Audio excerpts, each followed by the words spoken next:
Brodes Media. What is going on, everyone? Welcome on in. Today we are joined by John Gaudreau of the Calgary Flames. Congratulations on the big bingo last night. What was going through your head when you scored? Yeah, it was crazy. I mean, kind of took a quick shot off the left side there and saw it went in. I was just like in shock. I saw teammates chasing after me.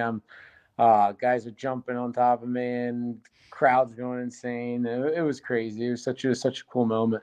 Yeah, I could only imagine. So walk us through it a little bit, because in net for Dallas, you're seeing 60 shots, 60-plus shots. You're looking up at the Jumbotron. It seems, what more do I have to do to finally find Twine? So was it deflating a bit when you realized you had so many grade A scoring chances and you couldn't get it behind him? Yeah, I mean, we had a lot of scoring chances throughout that series. That Ottinger kid played really, really well. He stood on his head. I think he had like a .96 something or save percentage. It was insane. And like you said, we're getting, outplaying them throughout the whole most of the game into that third period. We were trying to get one there before overtime, and he was just standing on his head, and I had to go OT, and he made a couple more big saves there, and finally found a way to get one by him. But it took a while. What's the mental battle like where, okay, you lose it was tied obviously early on, but Dallas scores quickly. Then Tkachuk finally ties it up. And then within seconds, while the announcer in the arena is still calling your goal, they're taking a lead again. What is that like when, you finally get that adrenaline rush? It doesn't look like you're working from behind. You tie it up. And then with the blink of an eye, there you go. You're back looking up towards the Dallas Stars again. Yeah, I mean, it was a up and down game. I mean, they took the lead early, then we tied it up, and they took the lead again real quick after that, and then we found a way to tie it up again. And it was just one of those games. Kind of felt like it was going to go in OT. I mean, but like you said, I mean, it's kind of a little frustrating. You tie the game up, and then we go out and get scored on again, and then we lose. They get the lead right back there. So. But our team does a good job. When we're down goals, I think we do a good job. Kind of fighting back and staying with it, and we did that a few times throughout the series, and it ended up helping us last night. We came back again and won in OT. I'm fascinated what the approach is like on the bench. When you see Sagan take that penalty and he's frustrated behind the net, does it change you guys on the bench realizing that maybe the referees are going to try and even it up at some point? So is there a focus of, hey, watch your sticks, watch things high, where, hey, maybe they do try and call something soft to even up the penalties in overtime too?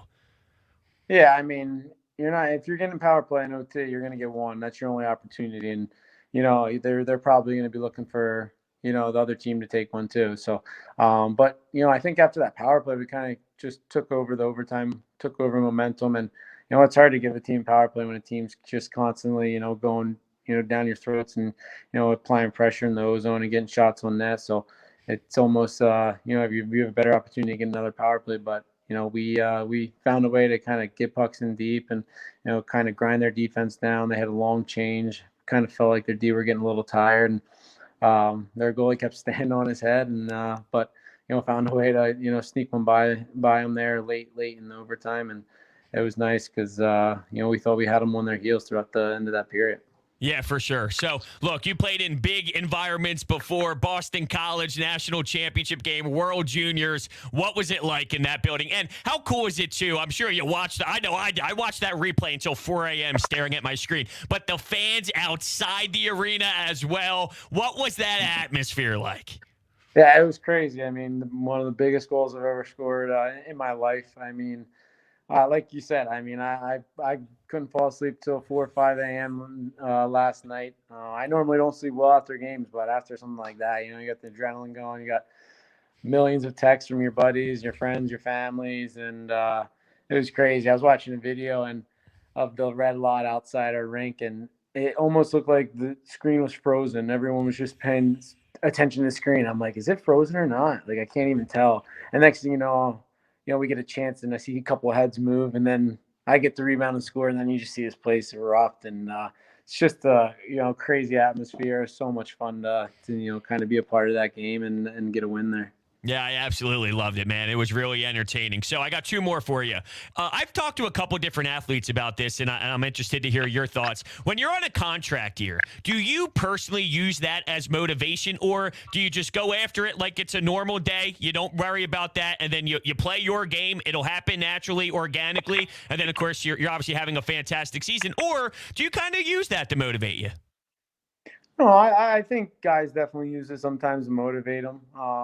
For me personally, I kind of just, went in the season, had a new coach, kind of figured who I was going to play with. I had some chemistry with Lindholm and Kachuk at the end of last season, so I felt comfortable playing with those guys.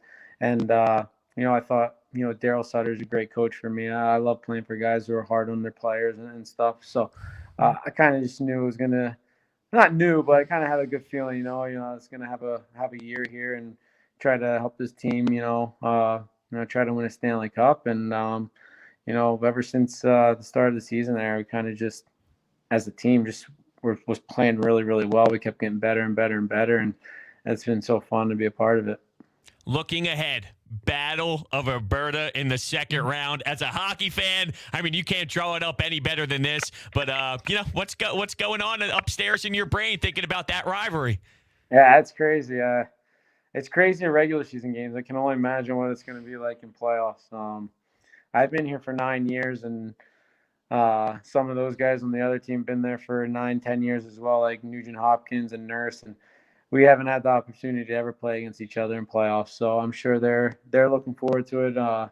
Me, Backlund, Monahan, guys like that. We're super excited about this series. It's gonna be a fun one. I'm sure a lot of people are gonna want to tune into those games.